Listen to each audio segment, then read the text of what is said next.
Boy, where do I start? Do I start with the real story, or do I start with the distraction?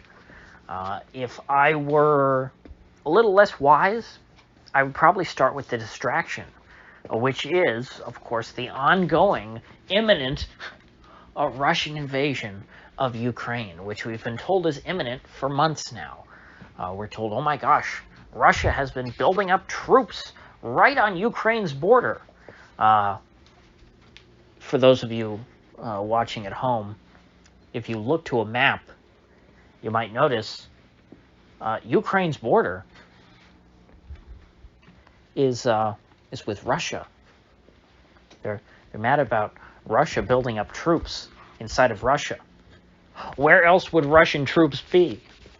But I don't want to get into that. I can't get into that because this is the distraction. But anyway, let me get to the latest. The latest today is we were told the PBS, American state media, it's not quite as prolific as CBC or BBC or ABC or SABC, in the Commonwealth countries. But PBS is technically U.S. government-funded TV news.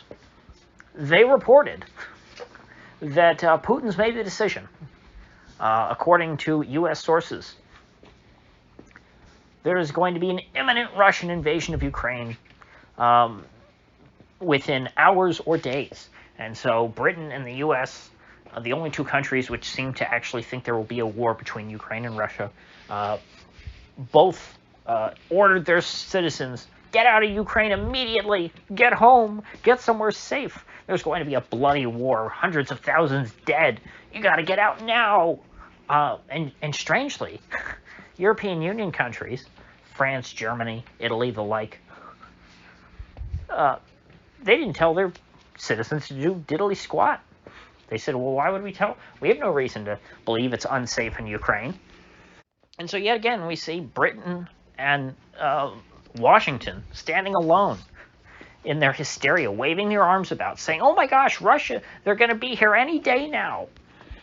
But, what was the news? Why is this a headline today? They've been saying this for months. Well, the news was supposedly that, Putin's made the final decision. It's a done deal. It's a sure thing. It's Anacott steel. But then there was a press conference held by the White House. Jake Sullivan, who I believe is National Security Advisor, maybe? He's another member of the B team that makes up the Biden White House. He came out and he said, oh, no, we know nothing about Putin making any kind of final decision. So, in essence, there is no news, okay? There's no news about Russia and Ukraine today. Even if they did want to claim that they had some reason to believe through their intelligence network that Putin has made the decision to invade Ukraine, it's on thinner grounds than that embarrassing exchange the State Department had with that AP reporter over the false flag. For those of you who don't remember, and I don't remember his name now. The State Department spoke, Ned Price, that's his name, Ned. The State Department spokes idiot a few weeks ago, or a couple weeks ago, said, we have this intelligence, and it says that Russia's going to make a false flag film, and they're going to broadcast that and use it as justification for invading Ukraine. And he cited zero evidence. He just said, well, I've seen the evidence, but I'm not going to show you the evidence, but trust me. His source was literally, bro, trust me. And that was pretty embarrassing. It didn't go over too well. Now, according to, I believe it was Jake Sullivan, their source on this whole latest thing with Russia is not even a direct source. It's a friend of a friend. It's a source of another country, this intelligence service. So the source is not even bro, trust me. The source is bro, trust this other unnamed country. And so there's literally zero news. There's zero story here. For whatever reason, the White House just wanted to put out a story that was Russia's going to invade Ukraine.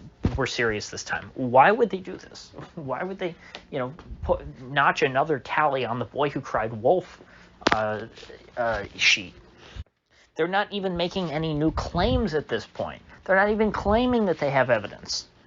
All they managed to do was send oil prices up, bond yields down, and stock prices down.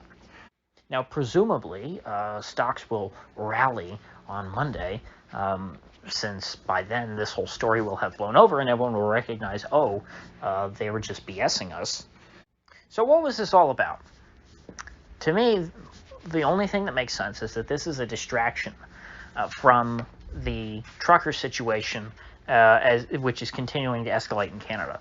A real crisis, not a trumped-up one, that is actually evolving, a situation which could turn very dark at any moment, because the Canadian government is becoming more and more aggressive, and it's absolutely clear they're never going to negotiate, they're never going to talk to these people, they're never going to let them air their grievances. Even well, I'll get to Doug Ford in a minute, but even the people who have said, hey, okay, sure, you've made your voice heard, now go home. It's time to stop honking your horns. Time to stop. No. Sure, protesting is okay, but it's gone on too long. It's like, well, they've gotten no results. Why would they leave if nobody's talking to them? They've had no contact from the government. Neither provincial nor federal leaders want to talk to them. And so they're going to keep making more and more noise until you'll pay attention to them. And what we were hearing yesterday is that the Biden administration was essentially going to give the go-ahead to the Trudeau government to engage in a crackdown, and that essentially, hey, do whatever you need to do to shut these people down, and we'll back you up. The pretext being that now this is affecting the U.S. because they're shutting down the Ambassador Bridge between Windsor and Detroit, and for some reason you've got the White House fear-mongering, or maybe it was the Justice Department fear-mongering about a trucker protest at the Super Bowl. And so now that the Biden administration has jumped on the anti-trucker bandwagon, France has outlawed the Freedom Convoy before it's even begun. They said no Freedom Convoy in France. Illegal. Nice try. Thank you for playing. Game over. Now we see Doug Ford, someone from the, supposedly the opposite side of the political spectrum from Justin Trudeau, the Premier of Ontario, coming out and being tougher on these folks than anyone, tougher than Trudeau has been. He came out and he said he's going to start issuing $100,000 fines and up to 1 year in prison, and he's going to take away their commercial driver's licenses. I don't know what they call it in Canada exactly. It's a different acronym, but it's basically your CDL, your right to drive a truck. So he wants to imprison these truckers, he wants to bankrupt them, and he wants to take away their livelihood for the crime of standing up to the Trudeau regime, to his political enemy. It just tells you, Doug Ford, like most political elites, he feels much closer to his political rivals than he does to his actual voters. When the going gets tough, the political class will stick together. Because after all, it's a big club, and you're not in it. Now, I'm seeing from Ezra Levant, excuse me, slurring my words, I haven't had anything to drink, I assure you. He is alleging now that his reporters are being denied the right to park in the city of Windsor, even though they're parking legally and I guess putting money in the meter or whatever it is you have to do to park in that city. The police, Doug Ford's police, in the words of Ezra Levant, are not permitting them to park, which to me would signal that something is going to go down with regards to the Ambassador Bridge. They may begin enforcement as soon as tonight, maybe an overnight raid on the encampment.